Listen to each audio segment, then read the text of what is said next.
Shalom Bebrujim Abaim Lekulam. Hola y bienvenidos a todos. ¿Me extrañaron? Yo los extrañé, ¿eh?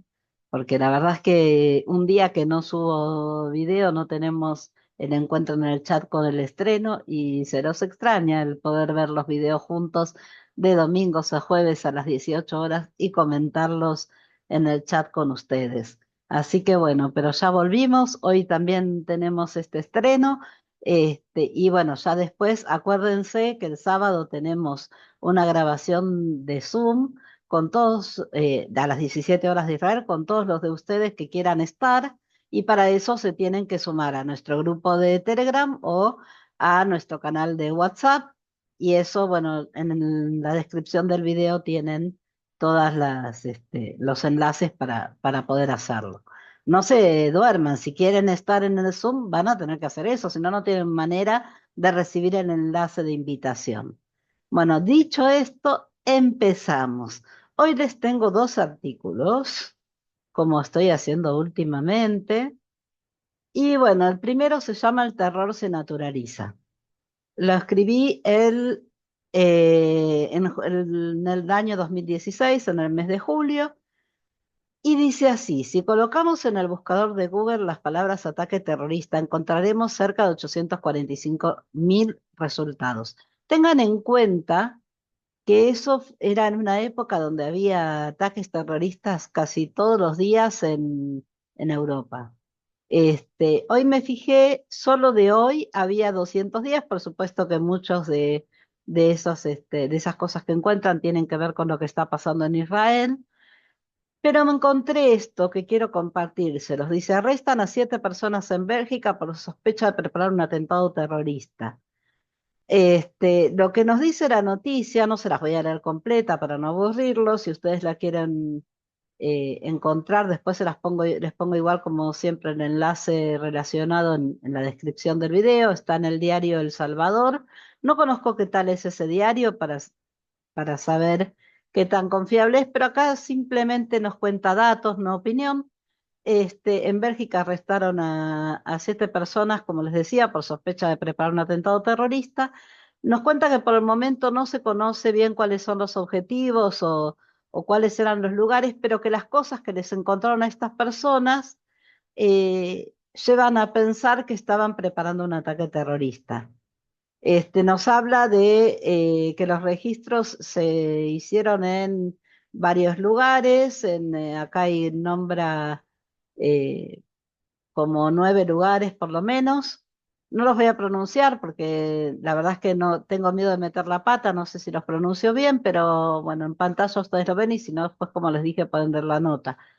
Dice que las 7 personas detenidas y presentadas ante un juez de instrucción están bajo sospecha de participación en las actividades de un grupo terrorista, financiación del terrorismo y preparación de un atentado terrorista, según la fiscalía. Y bueno, después nos dice lo que ya les conté.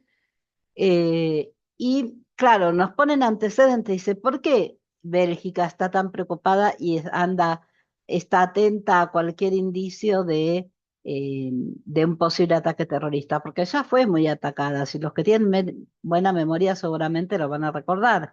El 22 de marzo del 2016, nos recuerda la nota, 2 atentados simultáneos con bombas ocurridos en el centro de Bruselas y en el aeropuerto de eh, Za- Zaventem, supongo que se pronuncia, o Zaventem, no sé, provocaron la muerte de 32 personas. La célula yihadista que perpetró esos ataques era la misma responsable por el ataque del 13 de noviembre en París, que dejó un saldo de 130 personas muertas. En octubre del 2023, esto fue en el mismo mes que Israel fue atacado, un ciudadano tunecino abatió a balazos a 2 aficionados suecos que se encontraban en Bruselas para presenciar un partido de fútbol entre Bélgica y Suecia. Este ataque también fue reivindicado por el grupo yihadista Estado Islámico. El tunecino responsable por los disparos fue muerto a tiros por la policía al día siguiente del doble asesinato, que fue considerado un ataque terrorista por las autoridades locales. Es decir, Bélgica viene ya siendo muy golpeada también. Evidentemente no tanto como Israel, pero también muy golpeada, y por eso está bien atenta. Bueno, sigamos con la nota que les estaba leyendo. Decía, por supuesto, muchos son sobre la misma noticia, ¿no? Muchos resultados que nos da Google. Es justo aclararlo, el número no se corresponde a la cantidad de ataques perpetrados. Evidentemente, aunque había muchos ataques por aquel entonces, no era esperable que esos 845.000 resultados que se podían encontrar fueran todos cada uno de un ataque diferente. Eso es lógica, ¿no? Sin embargo, quien se ocupe de estar al día de estas noticias encontrará que todos los días hay un ataque nuevo a distintas horas, porque los terroristas no descansan. Se está volviendo algo cotidiano despertarse con las noticias de ataques perpetrados, sobre todo en Asia y Europa. Eso es lo que estaba pasando. Recuerden que les dije las notas del artículo del 2016. Aunque hoy día también hay amenazas. Recuerden, por ejemplo, ahora en Francia empezaron los Juegos Olímpicos, también hay amenazas de ataques terroristas ahí, así que el riesgo es constante. Los ataques terroristas se están volviendo algo natural y aunque casi todos nos espantamos con los resultados, sigue habiendo gente que lo justifica. Eso y ser cómplice es lo mismo. Es aceptar y dar lugar a lo inaceptable. Hablamos muchas veces ya de esto, ¿no? Considerar como lógico y natural la maldad. El silencio cómplices de los medios de comunicación que seleccionan sobre cuáles ataques hablar y cuáles no, que a veces ponen como víctima al victimario. ¿Les suena? También implica complicidad, además de generar confusión, y la confusión es una base propicia para estas barbaridades. Aún hay gente que condena, pero ya van menguando. Y con lo de Israel pasó lo mismo, acuérdense, cuando fue lo del 7 de octubre del año pasado, mucha gente se espantó, mucha gente se escandalizó, se sintió realmente afectada, pero poco a poco eso fue menguando y empezaron a justificar lo injustificable. Todavía queda, por supuesto, gente que lo condena, pero son menos en comparación a cuando ocurrió. El desaliento al ver la falta de resultados de condolerse y protestar hace que poco a poco haya cada vez más gente que baje los brazos. También ya hay quien al verlo como algo diario empieza a acostumbrarse, es parte de la vida, es doloroso, pero ¿qué le vamos a hacer? Callar, darse por vencido, es dar el triunfo a seres a quienes el término humanos le queda grande. Es cierto, es responsabilidad de los gobiernos terminar con esta plaga del siglo XXI. Pero es nuestra responsabilidad reclamar que lo hagan. Es nuestra responsabilidad no aceptar la naturalidad del horror. Es nuestra responsabilidad votar a quien se comprometa y tenga una ideología clara en contra del terrorismo. Es nuestra responsabilidad enseñar a nuestros hijos a no odiar. Es nuestra responsabilidad enseñar a nuestros hijos que la justicia es deseable y perseguible y que justicia y venganza no son sinónimos. Es nuestra responsabilidad enseñar a nuestros hijos a construir y no a destruir. Es nuestra responsabilidad enseñar a nuestros hijos que las diferencias enriquecen. Es nuestra responsabilidad predicar a nuestros hijos con el ejemplo. Es nuestra responsabilidad vigilar que los centros educativos no vayan en contra de nuestros valores. Es nuestra responsabilidad tener buenos valores. Es nuestra responsabilidad amar pese a todo el dolor que nos rodea. Seamos responsables. Yo soy antiterrorista y no justifico el terrorismo. Este cartelito ya lo vieron varias veces porque lo usé mucho, es verdad. Y la siguiente nota, o artículo, lo escribí en noviembre del 2014, se llama ¿Por qué? Y es, aunque aparentemente no tiene ninguna relación con la anterior, lo que yo entiendo es que si nosotros somos indolentes, si empezamos a acostumbrarnos a cosas para las cuales no tenemos que acostumbrarnos, cosas horribles y espantosas como el terrorismo, terminamos aceptándolo y terminamos permitiendo que ideas que otros instalan sean parte de nuestras propias ideas. Es como que al naturalizar terminamos poniéndonos en un lugar de comodidad que hace que cualquier cosa que nos den ya masticada la tomemos como cierta sin tomarnos el trabajo de indagar por nosotros mismos o por lo menos hacernos preguntas ante eso. Las preguntas que se hacen generalmente son las instaladas por los medios de comunicación y no o los líderes ideólogos, y no por las que se hace uno mismo de una manera lógica ante lo que se encuentra. Por ejemplo, si uno encuentra que un medio de comunicación te está mostrando siempre de un mismo lado las noticias y no te muestra las fuentes del otro lado, mínimamente pregúntate por qué. ¿Por qué? ¿Por qué solo te muestran de un lado y no del otro? Pero ese por qué no se lo hacen. Se hacen otros porqués que son los instalados por los demás, no por uno mismo. Espero estar siendo clara en mis ideas. Pero bueno, vamos entonces al por qué. Lo expliqué tantas veces ya, desde hace tantos años, que ya me siento repetitiva. Teniendo en cuenta que no soy la única que lo ha contado hasta el hartazgo, sigue resultando asombroso que haya gente que se siga preguntando. Si los malos son los de Hamás, ¿por qué hay más muertos en Palestina que en Israel? No tengo la soberbia de creer que me lee tanta gente, que todos deberían tener la respuesta. Pero es que incluso se las han dado personalidades de distintos medios gráficos y televisivos. Quiero pensar que quienes continúan preguntándose eso no consumen esos medios y no que hay mala intención. Así que acá voy una vez más, con todo mi amor, que es mucho, y toda mi paciencia, que no es tanta. Me esfuerzo en ello de verdad. Una vez más, la respuesta a dicha pregunta. ¿Cómo actúa Israel con sus ciudadanos? Posee un sistema de alarma conectado a un radar. Cuando un misil es disparado hacia Israel, desde donde sea, el radar detecta no solo que fue disparado, sino hacia dónde. En la zona sobre la que se calculó que va a caer, suena una alarma que sirve para alertar a sus habitantes para que se refugien o nos refugiemos, que estoy en esa situación en estos tiempos. Cuando las ciudades sobre las que va a caer están muy cerca de la zona de la cual salieron los misiles, hay 10 segundos más o menos para refugiarse. Entonces bajamos a los refugios o nos metemos en las habitaciones de seguridad que muchas casas tienen y esperamos el tiempo prudencial que nos ha dicho Defensa Civil. Generalmente unos 15 minutos, actualmente son menos, son 10. En situaciones de ataques constantes sobre una determinada ciudad, se puede llegar a aconsejar dormir en dichos recintos de seguridad. Eso nos pasó en María en el año 2006 y nosotros decidimos que no queríamos eso porque el estado en que estaba el refugio de nuestro edificio era un desastre y entonces decidimos que no era sano para nuestro hijo menor. El mayor estaba en un campamento en ese momento, no era sano para nuestro hijo menor y decidimos irnos a la casa de unos parientes que estaban en otra ciudad donde no había por el momento ataques. Pero sí, eso pasa, ya ven, no es algo que me cuentan, sino algo que me consta. Este, Retomemos entonces. Además de esto, desde hace un par de años tenemos la ya famosa cúpula de hierro.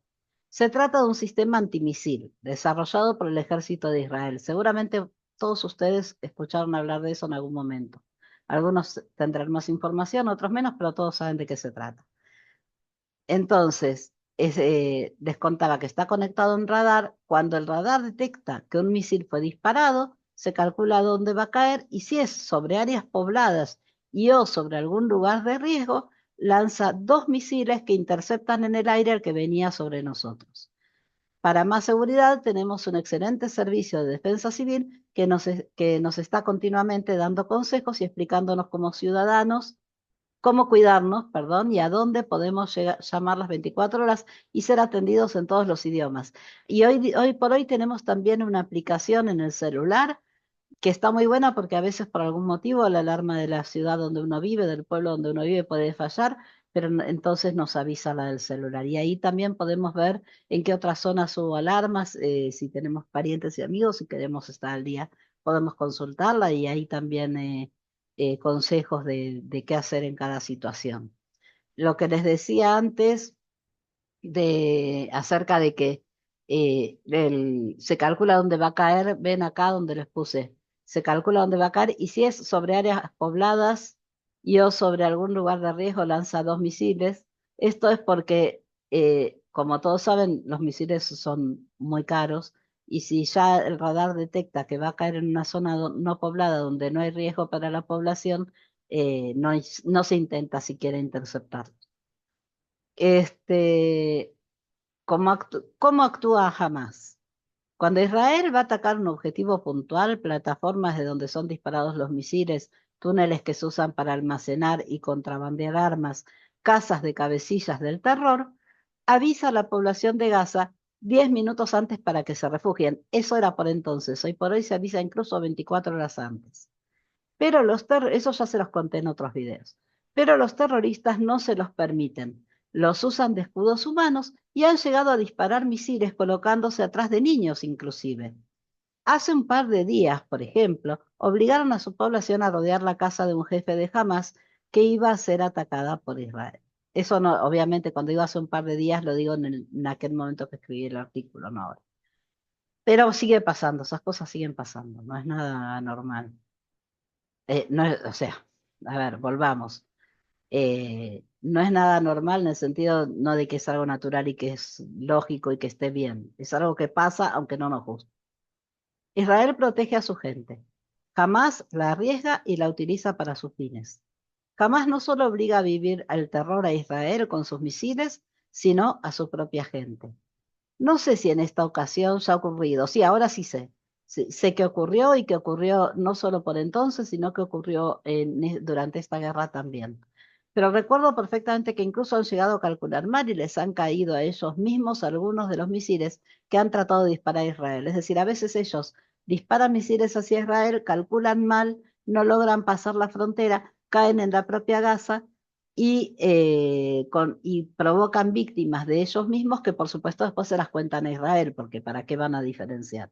Entonces tengan en cuenta estas cosas cuando ustedes les dan números que no siempre son correctos y que generalmente no son correctos, porque así como les pasan los números de estos misiles que les estallan a ellos mismos, también les pasan los números de aquellos que asesinan por ser sospechosos nada más de colaborar con Israel o aquellos que asesinan porque intentan acercarse a recibir la ayuda humanitaria, porque eso también pasó. Y también son números que acrecientan las víctimas y las pasan como si fueran víctimas causadas por Israel. Por supuesto que hay muertos en esta guerra causados por Israel, porque es una guerra, lamentablemente, no nos gusta, pero es así.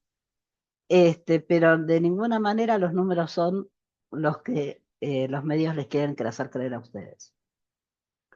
Cuando entramos en la espiral de los por qué, podemos decidir qué preguntarnos en base a creencias preestablecidas que tenemos o tratar de hacernos otras más. Además de preguntar por qué si los malos son los de Hamas hay más muertos palestinos que israelíes, podemos preguntarnos por qué los medios de comunicación solo cuentan la versión de un solo lado. ¿Por qué dan los datos de la Media Luna Roja y no los del Maguen David Adom? ¿Por qué solo se consulta a jerarcas del Hamas y no a líderes israelíes? ¿Por qué a pesar que la BBC ya denunció que las fotos que están circulando en todos los medios son en su mayoría de Irak y Siria, siguen circulando como si fueran de Gaza? Hay muchos más porqués para hacernos. El tema es si nos interesa o no conocer las respuestas. Acá yo comenté algo acerca de la BBC, volvamos a leer esta parte. ¿Por qué a pesar de que la BBC ya denunció que las fotos que están circulando en todos los medios son en su mayoría de Irak y Siria, siguen circulando como si fueran de Gaza? Durante ese año había guerra civil, sigue habiendo, creo que todavía no terminó. Menguó, pero no terminó del todo. Guerra civil en Siria. ¿Qué pasó? Lamentablemente, y para dolor de todos, murieron muchos niños en esa guerra, pero muchos. Y se hicieron fotos. Y se pasaron las fotos como si esos niños fueran palestinos asesinados por Israel. ¿Qué pasó? La BBC denunció que esa era una foto de archivo y que era lo que realmente se mostraba en esa foto. Y a pesar de que la verdad fue puesta en evidencia, de que se comentó, de que se dijo, de que se explicó, mucha gente se quedó con la primera versión. Acuérdense, los invito a que vayan a ver Guerra en Internet, que es un video que subí en su momento donde explicaba que esto pasa, que una vez que uno hace circular una noticia, aunque sea falsa y después se desmienta, la falsedad ya está corriendo y muchas veces corre más rápido y se cree más que la verdad. Entonces hay que tener muchas cosas con las cosas, hay que tener mucho cuidado con las cosas que informamos, que compartimos y ser muy responsables con cada una de esas cosas.